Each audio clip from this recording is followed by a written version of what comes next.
Ngizothanda ukuthi ngikubingelele ngiphinde futhi ngikwamukele khona la kuZimi Live.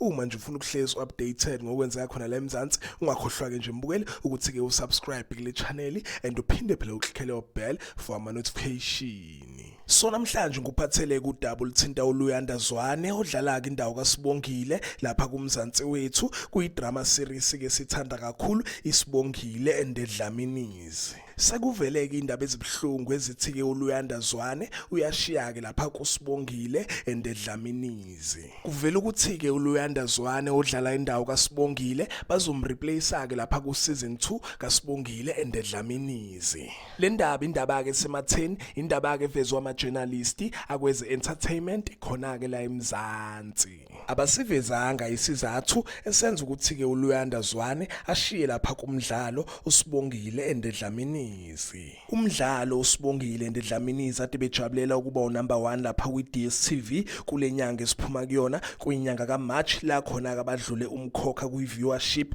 bashaya ku number 1 lapha kuma TV show abukwa kakhulu la eMzansi. Ade beqeda kuveza ukuthi ke season 2 kaSibongile and Dlaminizi uzoba khona.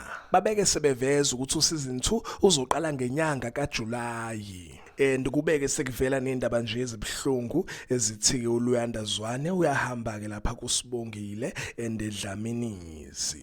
Zinjalo ke mbukeli ngiyobuya ngizokutshela ukuthi ke bazomreplace ngobani omakhona ke nje okuvelayo okuthinta yena ke uLuyanda Zwane uyazi ke mina ngihlezi ngikhona for wena. Iphela lapha ke mbukeli ngicela ke nje ukuthi ungakhohlwa ukuthi ulike and usubscribe ake ngithi ke nje mbukeli danki ngiyazi bongela.